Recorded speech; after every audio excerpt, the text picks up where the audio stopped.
ఆ నియోజకవర్గంలో అధికార పార్టీలో వర్గ విభేదాలు రోడ్డున పడుతున్నాయా? ఆ ముగ్గురు నేతల మధ్య ఎందుకు సైద్ద కుదరడం లేదు? ఎవరికి వారే యమునా తీరే అన్న విధంగా వ్యవహరించడానికి కారణం ఏంటి? ఆ నియోజకవర్గంలో నాయకుల ఒంటెద్దు పోకడతో కార్యకర్తల పరిస్థితి ఏంటి? అడకత్తరలో పోచెక్కలా మారనుందా? ఇంతకీ ఏది ఆ నియోజకవర్గం? ఈ స్టోరీలో చూడండి.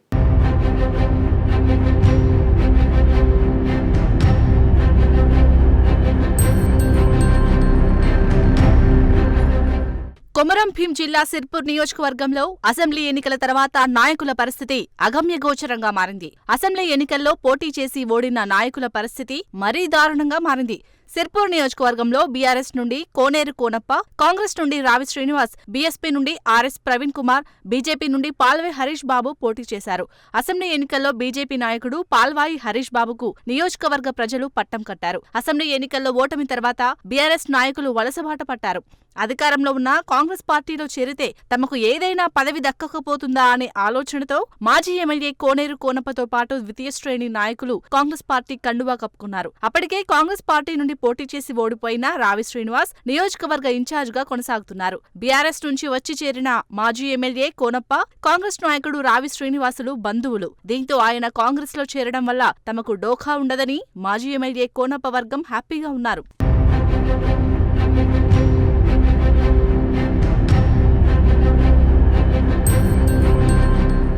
ఉమ్మడి ఆదిలాబాద్ జిల్లాలో అసెంబ్లీ ఎన్నికల తర్వాత రాజకీయాల పరిణామాలు అనేక మలుపులు తిరుగుతున్నాయి. బీఆర్ఎస్ అధికారంలో ఉన్నప్పుడు ఉమ్మడి ఆదిలాబాద్ జిల్లా ఎమ్మెల్సీగా కొనసాగుతున్న దండే విఠల్ అనూహ్య పరిణామాల మధ్య కాంగ్రెస్ పార్టీ తీర్థం పుచ్చుకున్నారు. అయితే అక్కడే అసలు కథ మొదలైంది. ఎమ్మెల్సీ దండే విఠల్ తో పాటు ఆయన అనుచరులు భారీ సంఖ్యలో కాంగ్రెస్ పార్టీలో చేరడంతో నియోజకవర్గంలో ఆధిపత్య పోరు మొదలైంది. బీఆర్ఎస్ నుండి కాంగ్రెస్ లో చేరిన కోనప్ప అనుచరులు, కాంగ్రెస్ ఇన్ఛార్జ్ రావి శ్రీనివాస్ అనుచరులు తాజాగా చేసిన విఠల్ అనుచరుల మధ్య సయోధ్య కుదరడం లేదట. కాంగ్రెస్ పార్టీలో మొదటి నుండి పనిచేస్తున్న తనను కాదని కొత్తగా చేరిన వారు అధికారిక కార్యక్రమాల్లో పాల్గొనడంతో సీనియర్ కాంగ్రెస్ నాయకులు జీర్ణించుకోలేకపోతున్నారట. మొదటి నుంచి పార్టీలో ఉన్న కాంగ్రెస్ సీనియర్లను అధికారిక కార్యక్రమాలకు ఆహ్వానించడం లేదని తమ నాయకుడు రావి శ్రీనివాస్ వద్ద కార్యకర్తలు మొరపెట్టుకుంటున్నారట. ఇక కోనప్ప వర్గం నేతలు కూడా ఎమ్మెల్సీ విఠల్ పై గుర్రుగానే ఉన్నారని టాక్ జరుగుతుంది. ముగ్గురు నేతల మధ్య ఆధిపత్య పోరులో కార్యకర్తల పరిస్థితి వడకత్తెరలో పోకచెక్కలా మారిందట.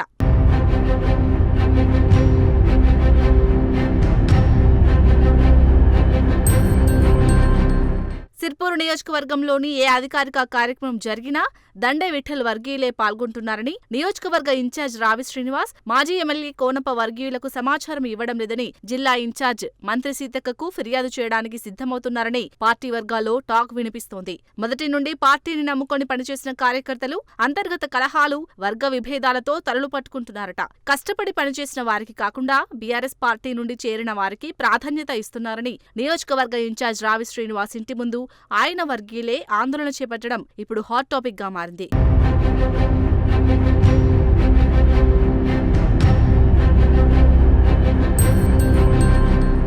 సిర్పూర్ నియోజకవర్గంలో ఆధిపత్యం కోసం ముగ్గురు నాయకుల మధ్య నెలకొన్న పోటీ వల్ల కార్యకర్తలు గందరగోళానికి గురవుతున్నారు. స్థానిక సంస్థలు ముంచుకొస్తున్నా విభేదాలు పరిష్కారం కాకపోవడంతో ఒకరిపై మరొక వర్గం అసంతృప్తి చెందడంతో పార్టీ శ్రేణుల్లో ఆందోళన వ్యక్తమవుతోంది. విభేదాలు రానున్నా స్థానిక సంస్థల ఎన్నికలపై పడే అవకాశం ఉంటుందని వాపోతున్నారట.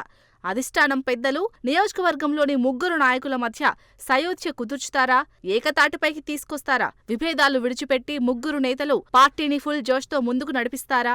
ఏం చేయబోతోంది? పార్టీకి పూర్వ వైభవం వస్తుందా? వేచి చూద్దాం.